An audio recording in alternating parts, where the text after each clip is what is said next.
Hello, world. Welcome to the Spill Society. We're your hosts, Tatiana and Bianca, two eldest daughters in their 30s living our best sync lives and creating a new path on our way to rich auntie vibes. Good afternoon. Welcome back to the Spill Society. Hello, world. Hello, world. How's it hanging? How are we feeling? Welcome back to New York. Thank you. We're feeling fine. It's frigid. I can't believe it's still basically winter because while I was gone, it was like 70 degrees here. So I thought I'd be coming back to a spring situation, and that is not the reality of it. But it's fine. I feel like we live in different countries when it comes to weather. I'm like, what are you even talking about? Yeah, and it was like 80-something in LA. The weather was beautiful, actually. But yeah, how are you? How's your week been? My week has been busy. I felt back. Last episode I said inner spring. You want to know what I did? I filled the calendar this week. And I did my first podcast as a guest. Love that. And yes, it was so fun. And I went to speed dating, which we will get into. Where was speed dating? It was in Wynwood. Okay. And it was like organized just like you see in the movies. You got 7 minutes to chat, and then a bell will go off and you got to get up and go to the next table. And they had two women. It was a table of four, two men on one side, the men would come on the other side. Women didn't move, men snaked through. But I was like, why would you sit somebody else next to me? That's diabolical. I'm having a blast. Were there a lot of guys there? I was actually talking about this with my friend yesterday about how like none of those things work. I actually saw on TikTok this guy who I guess was advertising, but he was trying to put on a matchmaking event in the city and essentially was like, I now understand what it's like to be a woman in New York because I set up this event thinking like everyone's been complaining about how there's no dating scene. So he sets this up. The women's spots taken in like an hour, no problem filling those. A week goes by and maybe like 10 out of the 30 spots for the guys have been taken up. And the ad was basically like, tell your guy friends to sign up.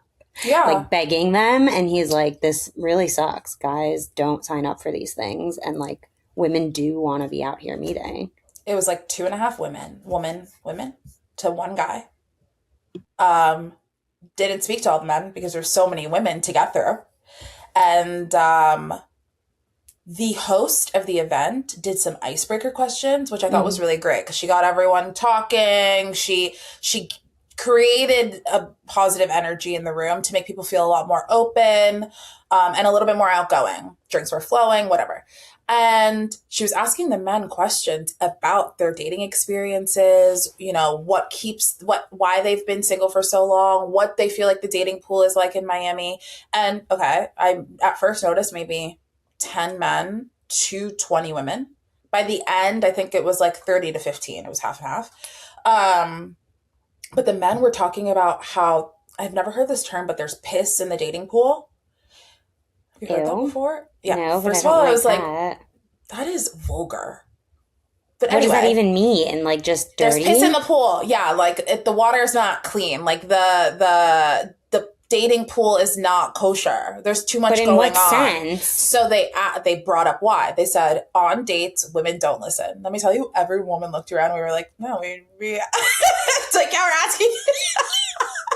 It's like we listen, but also you guys talk about yourselves a lot and don't ask follow-up questions. So sorry if we don't remember all the minor details that you told about you and your third grade baseball team. Please. Okay, fine.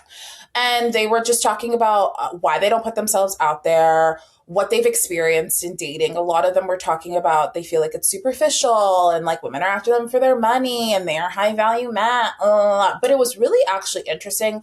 I was rolling my eyes the whole time, but it was interesting to hear their honest opinion about dating as a man. Agree or disagree on my end. I'm like, that's really what you feel like your experience is. And it's good to have an insight. But yeah, that's exactly what I... though? The listening? Or like what else? Listening, money, like wanting their money, not gold digger, but like if you don't, I guess with modern dating, if you don't pay for something, if I ask for money, you don't give it to me. If you're not like the asking for money though is kind of crazy. It's like a thing now. Like, give me, I have an issue, I need $50. I don't know. I see it a lot online. What it really was there's a lot of noise. What online dating is talked about, or what dating is talked about online and what it is in the regular day-to-day, there's a gap. And so people are going in with all of this misinformation, all of everything that they're seeing online, all of the fears, all of the, you should be this way, you should be in your masculine, you should be in your feminine, you're a little, it's just so, and I've been experiencing that. It's a lot of noise. They're telling you how to date. So I think they were explaining that the listening, the values have changed. They don't know how to show up in the new landscape of dating. What values? They didn't get that deep. But they didn't specify, but they were saying the Botox values in like relationships have dated. Okay, the way guys, especially in a city like Miami, what they are expecting to receive when they go on a date with someone, the person that they are expecting to show up, is not cheap. Even if it's like a natural beauty look, honey, nothing is natural about that. I'm in debt going on a date with you. Plus the cream, plus like the clothes, plus if anyone's gotten any work done, like physically, plus like hair appointments, like nails, et cetera, et cetera, et cetera, et cetera, et cetera. So one guy was 66 years old sitting across from me. The age ranges varied. Clearly. First guy I talked to was 66. The last guy I talked to was 26. I asked, what's your dating history? How long have you been single? Blah, blah, blah, blah, blah. Last two girls I dated, I felt like they were only with me for what I could offer them in terms of money. And I'm like, give me some characteristics. What do you mean? They were OnlyFans models, number one. I was like, okay, no problem. Immediately I said, so what about you do you think attracted this? Because you said it was twice. Last two girls you've dated for 3 months each. You felt small in the end because you couldn't offer what they needed or what they were asking for or what was compatible for them. So what about you is attracting this? And why is it their problem? The man was stumped. And I was like, it was so nice to meet you. Not that I was going to talk to you anyway. 66. That's a little bit higher than I would like. But I was like, so you guys are blaming the women for the decisions that you're making. Yeah. So, classic. But again, as a journalist, it's data market research. I was like, keep talking. There was both two. I really went right into it. You asked me about the dating. I said, I'll get to it. Here we are. But there were 2 out of the, I talked to 5 guys in the speed dating. 2 out of 5, I had to say, so now ask me a question. So yeah, Good. We're tuning you out. So that's why you feel like we're not listening. You are going after specific types of women who have a specific lifestyle or the way that they carry themselves. And then you say they're too expensive or they're only after me for money. And that's my point. Yeah, I understand your point entirely. In the moment, I was like, oh, which is the patriarchy. I was like, oh, that's so sad. Because you don't want a low maintenance person. Doesn't seem like it. The reality of a low maintenance person, you're not going to want to show up to. And that's like the Marcelo Hernandez. I was going to say documentary, but it was not that. Honestly, kind of was. Depends on who you're asking. Little Miami docu. Yeah, he says like if you want someone to like split a bill or you want someone who's low maintenance, then date a man. Simply. Because they were definitely in their feminine. They were like complaining, woe is me. Not all of them, but that was the sentiment for a lot of the answers to her questions. Some of her questions, anyway, it doesn't matter. So it was a very interesting experience. But it left me being like, I'm actually looking forward to dating, which is so crazy after everything I just said. But I felt like those who were grounded, really actually knew what they wanted, had, values that were aligned with me. Like we hit it off immediately, which is why I was supposed to have a date today, but business comes first and it's rescheduled for Tuesday. And I'm looking forward to it because we just like had a really great vibe off rip. And I don't know. He's a Gemini, so I'm looking forward to it. But I still think in that space, I was like, I'm healing and I'm absolutely not ready for a boyfriend. But you are now, is what I mean. I'm more open to considering the possibility of a boyfriend. Okay. I'm more open to the concept of the plan. Sure. But I feel more myself. I don't feel like it really felt nice. That's the part that I liked about it, which is probably why I was like, oh, I'm more open to it. That previously, especially with like the Sprinkle Sheer Steffens of it all, whatever her name is, like all of those, or like Wizard Liz, like listening to all of that made me approach speaking to men in a very specific way. Hyper feminine, like femme fatale. The way that I used my language was different. The way that I used my voice was different. It was a representative. It wasn't me. And last week felt like me through and through. And I was like, maybe I like you, maybe I don't. Not like I hope you like me. Mm. And although you can say like, that's not how I feel, that's genuinely, I think, how I was moving. Like worried if I said the wrong thing, they won't talk to me again. Like so anxious. And I don't feel that way anymore. It feels so much looser, freer, and more fun. So that makes me more open to just having fun with it. Yeah. So that's why I'm like, I don't really know. I just like don't want to think too hard. That's fair. Mm-hmm. Yeah, your turn. That was my update. Where have you been? Well, I was in LA. When's the last time we spoke? Like actually, maybe 2 weeks ago, a week and a half ago. Because I was in Jacksonville for the PGA Players game. And we never talked about it.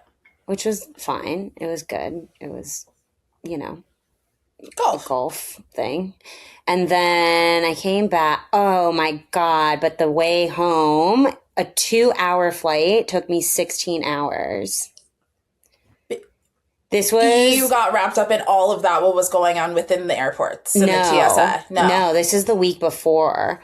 But there was already, like the TSA was already not being paid for a couple of weeks at that point. No issues getting through security. That wasn't my problem. The problem was there was, I guess, storms. And so all of the flights got grounded. And then because we were grounded and then because they weren't getting paid, there was less air traffic controllers. So when they did open up the airspace, it was like a much slower process. And then because we were on the tarmac for like 4 hours, they legally have to go back to the gate to refuel and to like give people a chance to get off, basically. So then we had to deplane and wait like another 2 hours to get back on the plane. And then because all of the flights were grounded, it took forever to find a gate because all of the flights are trying to find a gate. Right. And then because they were all grounded, there's only a minimal amount of refuel, like people to do that. I think it's only like 2 that have to now refuel like 30 planes. Then we get back on the plane, fine. We have to like wait to get back in line to take off. Each plane takes about 5 minutes for takeoff. And we were 30th in line. So that's like 2 hours that we're going to wait there, basically, to just take off. I ended up, my flight was supposed to get in, and it was Oscars night, which I was supposed to be like working. Mm-hmm. So I'm like working, kind of. I like was working in the sky, basically, like through the Wi-Fi. I didn't end up watching the Oscars. I was just finding out the updates and like making commentary through Slack, essentially. And like trying to edit videos, but I mean like review videos, but it doesn't load because it's not like prime Wi-Fi. No, yeah, the Wi-Fi so like is horrible. Only 20 seconds of a minute-long video would work. And I'm like, I can only see the first 20 seconds. These are my thoughts on that. And that's like it. So that was a nightmare. And then I got in at like 1 a.m. and then had to like get an Uber, which whatever. My dad ended up staying up, like waking up to like be on the phone with me because like I hate traveling, especially in the middle of the night. Thank God it was coming home and not going somewhere else, because like to land somewhere that you're not familiar with is even worse. Yeah. And then whatever. Then I got home and I took off that next day because I just like physically could not. So I was supposed to be home by like 4 p.m. on Sunday and I got home at like 2 a.m. on Monday. Monday. Yeah.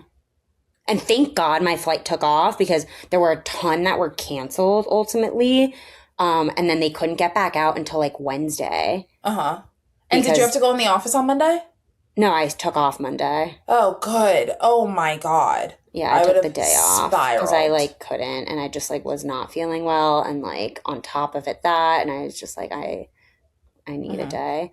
So that's step one. Then I went to LA last week for work, and like I really am so over traveling.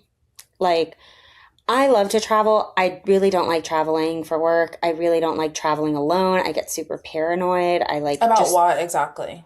Just being a woman alone, like doing these things. Yeah. If things like this were to happen, like that's why I was like, okay, what's worse? Me getting in at like 8 a.m. tomorrow, or me getting home at like 2 a.m. and I genuinely was like, they both suck. Like I either have to stay here for extra hours and like deal with this, or I finally just get home, but like then I'm calling an Uber, which at the end of the day is a stranger driving me in the middle of the night by myself home. Like I don't like that. Can you, and I've had this conversation with my brother before, because men genuinely do not ever have to think about the amount of things we have to consider moving through the world every single day, just trying to get from point A to point B. I was talking to my friend Francis, and later that week, because he also got caught up in that same mess because he was flying home Monday, and we had another storm that night, so everything was canceled. He was flying back to New York, and basically before landing, they get on and they're like, we have to reroute because of the storm. We're landing in Connecticut. So they landed in Connecticut, and they would either have to like stay at a hotel that night, which was like basically going to be booked because everyone was rerouting. And they told them when they were getting off, like, by the way, we're like the first plane and there's 3 more behind us. So like basically book it. Right. Book it. Yeah. And take like a 45-minute flight the next day. So he was like, I'm not going to do that. He just called an Uber basically before he even got off the plane. Like he was still in the air, and just asked the Uber to like wait.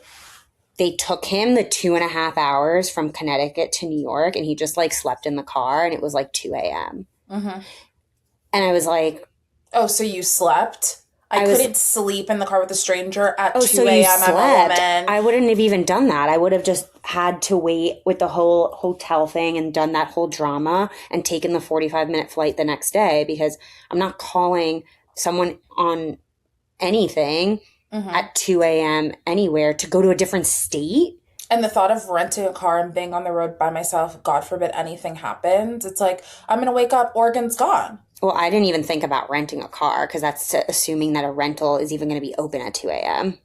Facts. Yeah.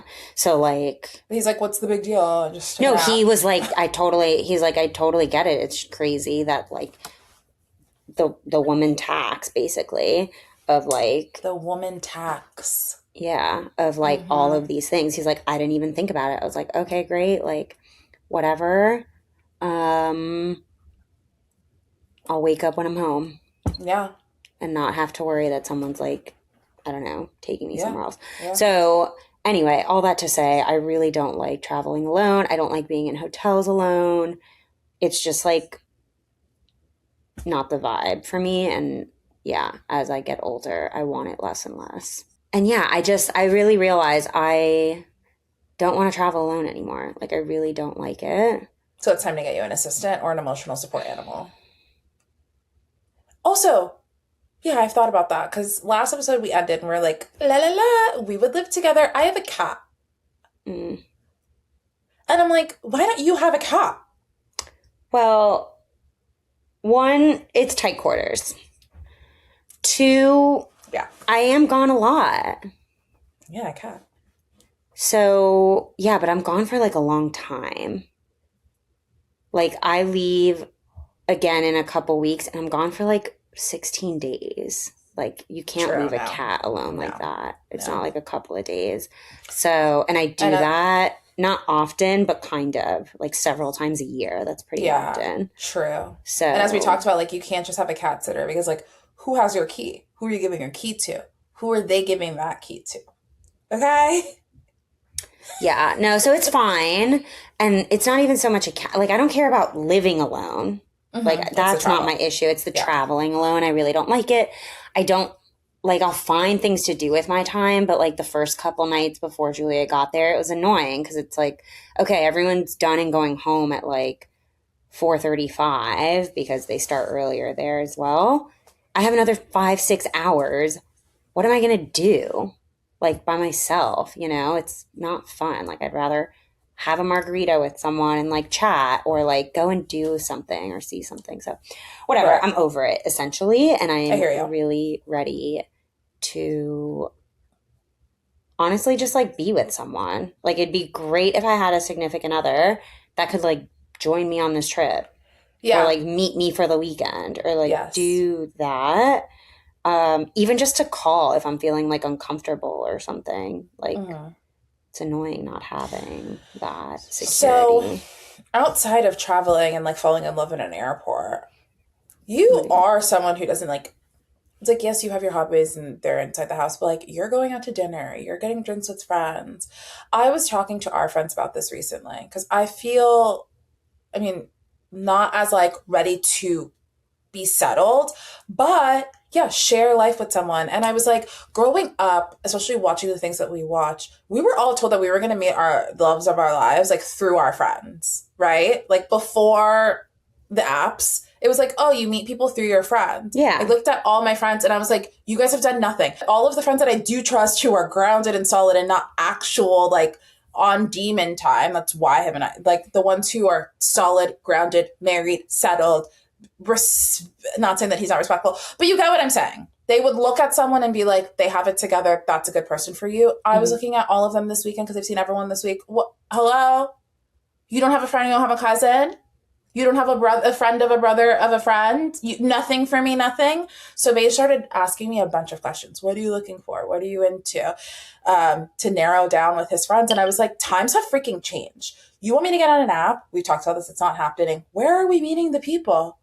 After going to the speed dating this week, the lady asked if men, do they approach? You want to know what they said about approaching, by the way? I forgot to mention this. They probably said no. They don't. And one got, is it the guy that I'm going out on a date with? Did he say this? Oh my God. What'd he say? I get so distracted when people are cute, Bianca. I forget the allegedly words that are coming what out did of this their guy mouth. say? He was like, women don't smile at me anymore. Oh my God. He was like, women, like, so you don't know to approach if a woman doesn't give you a warm smile. Go get the warm smile then. You're so annoying. And he was like, I don't know if they're intimidated or, like, if they just, like, look away. And the other men were like, yeah, we don't approach because the women are cold now and we don't want to get rejected. So they're operating in fear. Sounds weak. Okay. Weak. And he was like, a little smile would go a long way. Maybe a wave. So the lady who's hosting is a psychologist and, like, a couple relationship coach. And she was like, women give signals in different ways. Like, she might adjust her hair. She might adjust her clothes. Like, that is her preparing to be approached or, like, being conscious of what she might look like, having you looking at her in mind. That is an indicator. And they were like, yeah, we know that. When they flip their hair, we know that they're interested. And I was like, so then what? You want us to flash you across the bar. They basically were just like, they're afraid of rejection, so they no longer approach. And unless they're giving a clear 5 to 10 second indicator, you can come here, it is a safe space, they're not moving. And these were 50-year-olds. I felt crazy. 40s, 50s. I felt that LA has potential in the dating space for 2 reasons. Not that I went on any date with anyone while I was there or anything. You thought about it. But they approach just to chat, like, just to literally have a conversation, not even because they're necessarily interested or anything. Like, the amount of people I have been in my New York office the entire time I've worked here, No one comes over to say hi or like talk to me unless they are my friend. LA office, people were going out of, we're in a corner, our section. People were coming out of their way, to like speak to the people like on my team, whatever. And even just to chat with me, like, hey, like, I think I've seen you in this office, whatever. Chatting me up. What are you doing here? Blah, blah, blah. In New York, I would never have just chatting, just like new face. Let's see what this person is up to. Yeah. Also, in terms of like the outside office space, not necessarily that there were a ton of tall guys, because I know that's the rap too that New York gets. Like we have the shortest men of any city, apparently. Like I went in thinking I was falling in love with 6 foot plus men, and I was like, where are they? But I will say they make up for it in the fact that they care about how they look. So in just that way, they're already more attractive because it's like, okay, fine. You're like 5'6", 5'7", 5 whatever. But they demand more of like an aura space and like confidence because they care about how they look and that's how they're showing up as like caring about how they look. Where in like New York, it's less of that. So it's like on top of not having the height thing, fine. You also are dressed like a schlum. Yes. Schlub. All of What's them. The word? All of those words. All of them. You're not dressed well. No. And your lack of care. Count, and they don't even wear suits anymore. But yes, your lack of care is not attractive. No, it makes me think that in other areas in your life, you are lacking care. Yes, yeah, because your shirt is wrinkled. That is the correlation, 100%. And so in those senses, I was like, LA has more potential for all of those like reasons. Whether it's like a fake nice or not, whatever, at least it's a connection. Right. Where it goes from there is separate. Like maybe it's to just turn around and like talk shit and whatever. But at least they're speaking to someone. So you have the same experience. That was my question. So the same experience in New York as I'm having in Miami, where they don't approach and they have their own reasons for not approaching. That question was actually asked because a woman. There was another question I was asked, and she said, men don't approach us. And I don't know if it's because they're intimidated, if they're not interested, if they're only going after OnlyFans models. We live in a very specific, or like really, I don't know.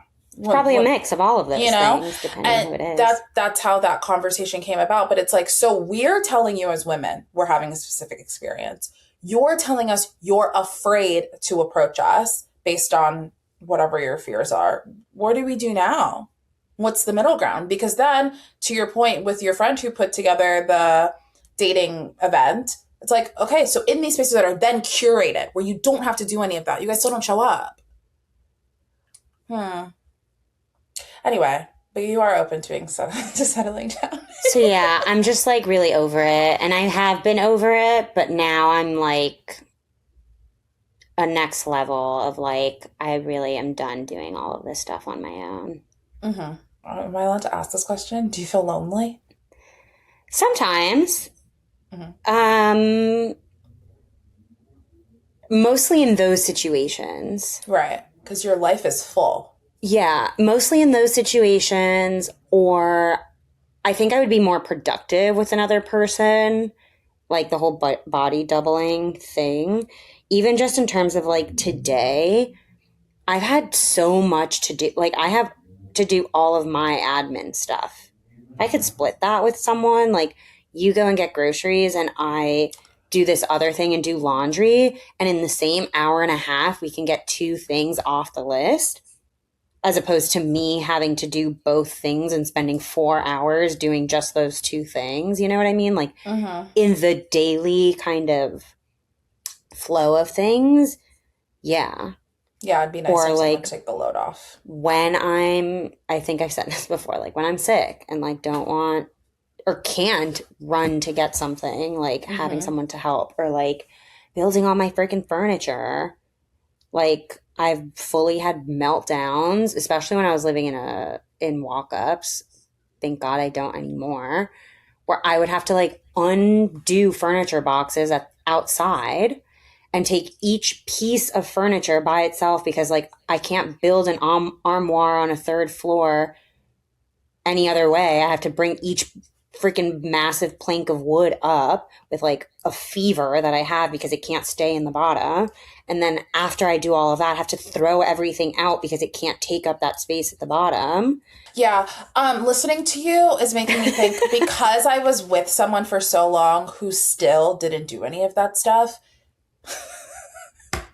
That's just not an option. Know who to hire for everything that you've just listed. Immediately, I'm thinking, hire people, but then that's another expense. And of course. But it's like you are forced to get so hyper independent. Yeah, 100%. And then you have to.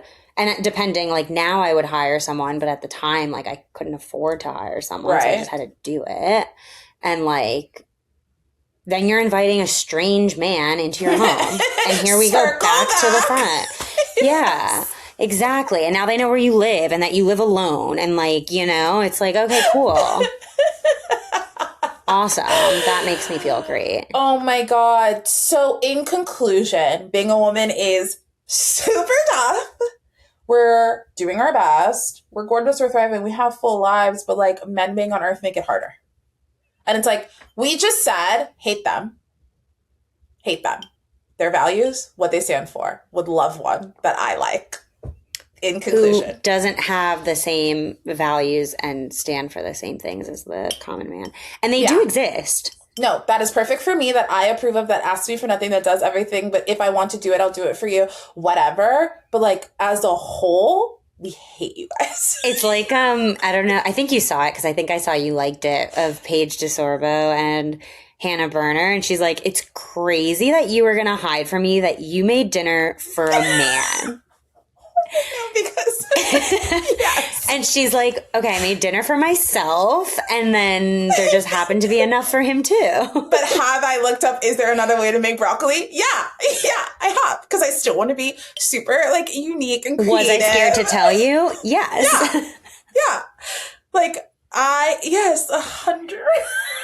I was like, what I feel is that? It's a mental illness, is what we just described. It's called insanity.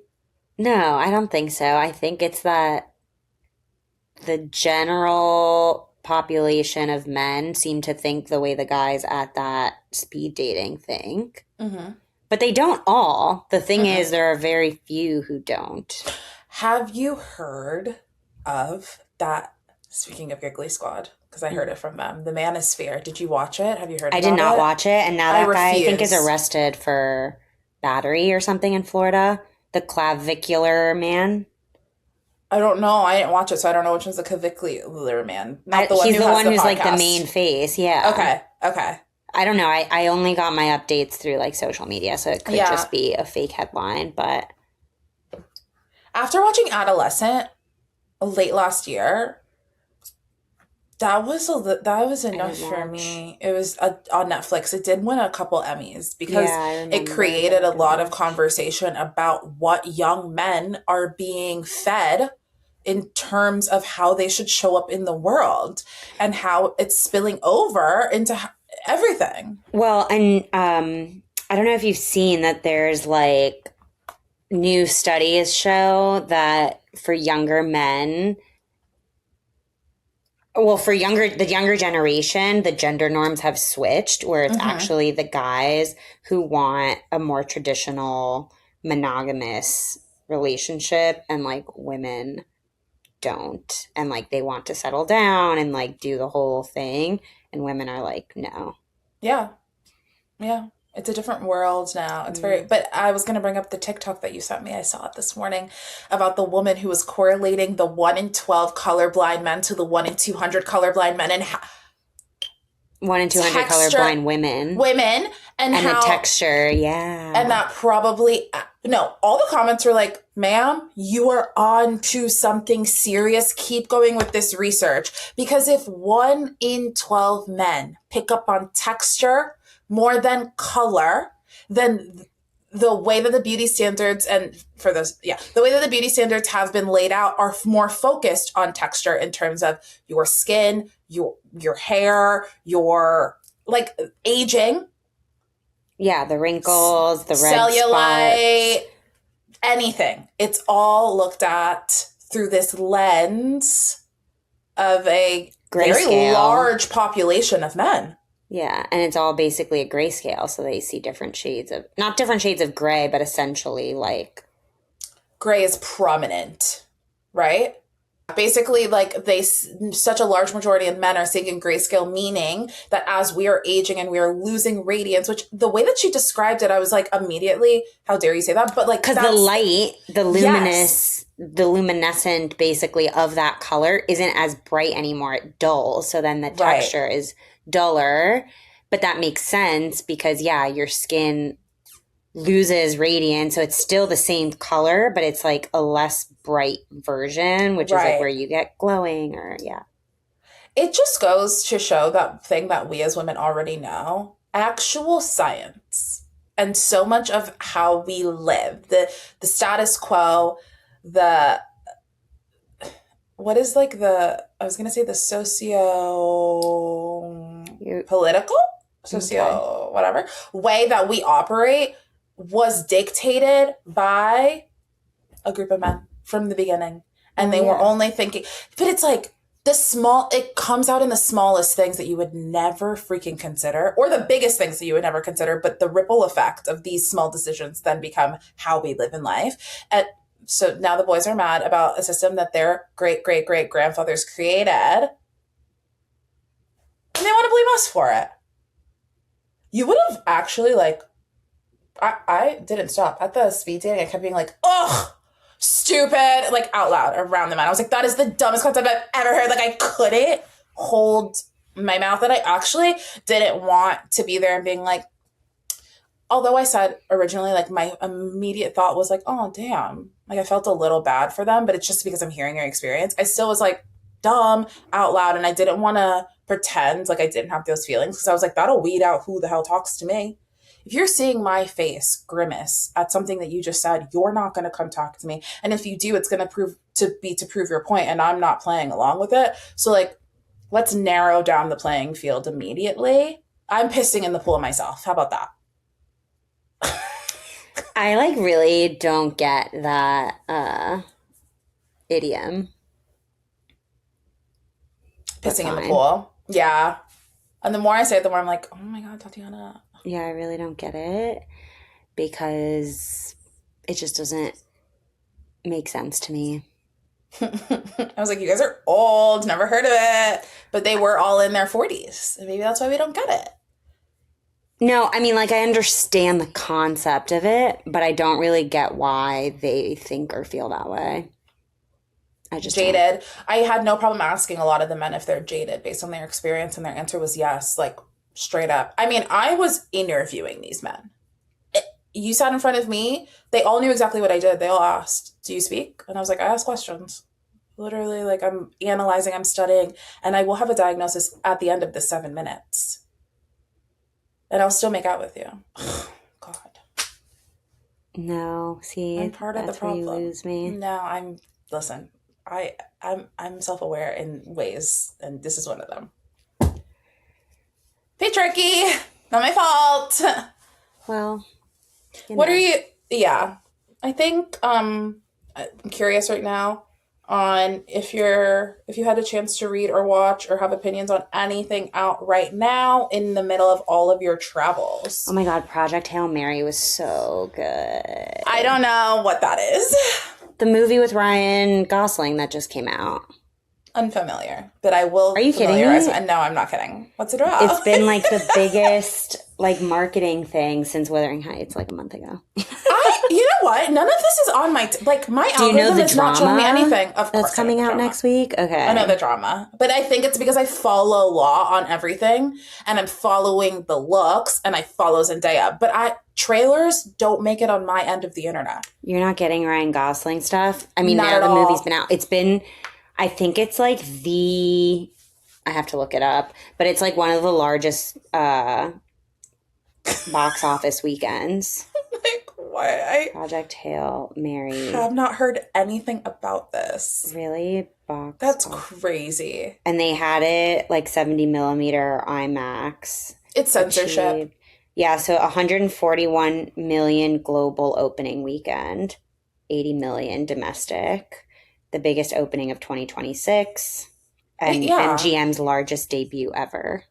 What's the last thing Ryan Gosling has been in? Crazy Stupid Love. I don't know. Ryan Gosling. I haven't seen him in a while. Barbie. Oh my God. Tatiana. He was Ken. Yeah. Feels like and Blade Runner. Oh my God. Just kidding. Yeah. Ryan Gosling, mega superstar. I'm like, where's he been? It's a small little part. But I mean, that was like, I guess, years ago. But since Barbie, then he was in Fall Guy with what's her name? Emily Blunt. I didn't see that, but I didn't see that either. Yeah. But I love her. But yeah, Barbie, and then Project Hail Mary with like The Rock. Oh, so good. Okay, tell me about it and tell me you watched it. I watched it and I had read the book. Spill. Come on. So it was so good. It really did the book justice because the book is very like science-y, where you can just kind of skip through. Like he gets really technical into like why they're in space and like the math behind all their decisions and stuff. Cool. And I think they like reviewed with Neil deGrasse Tyson for the film too, to make sure that things were like logistically possible to have happened. Cool. They did like really cool stuff. The Rock, that basically the alien life form that most of the movie is surrounded by around. I thought you were talking about Dwayne The Rock Johnson. No. And I was like, why is he in this movie? No, Rocky is the name of this alien life form that is basically just looks like a big rock with legs, like a spider rock. Okay. It's a puppet. And so it's not like CGI. Everything was built. Like the full station was built physically. So it's not like he's operating in front of a green screen. He's operating with real things and like people and whatever. So it was created really nicely. And there are a couple things from the book that I think would have made the impact more emotionally there for me, because I had the context. I loved it, but I went to see it with David and Chad, and David was like, you guys read the book, so like it's great that you guys like loved it, but as someone who didn't, I didn't really feel like crying when like the sad moments were happening, and I didn't really get the emotion of it, which fine, could be fair, but I think compared to say Wuthering Heights, that I felt was emotionally lacking, even with reading the book, like it was missing really key elements. I think the way they did it with Project Hail Mary, because you can't put everything in the book in a movie, so like I'm okay with that. What they skipped, with the exception of one or two things, made sense to skip. Okay. So and I think it was really great. It was beautifully done. What's it about? Yeah. Okay, fine. Sorry. Yes. So it's basically about this this like bacteria or something. I don't exactly know what it is, but it's this thing called astrophage, and it's blocking out the sun or like eating the sun. I'm not, again, don't like quote me on the specifics. Right. But basically with no sun, Earth dies, right? Yes, like we go dark, it makes life here hard. So the whole idea is these astronauts are going to be sent to basically figure out what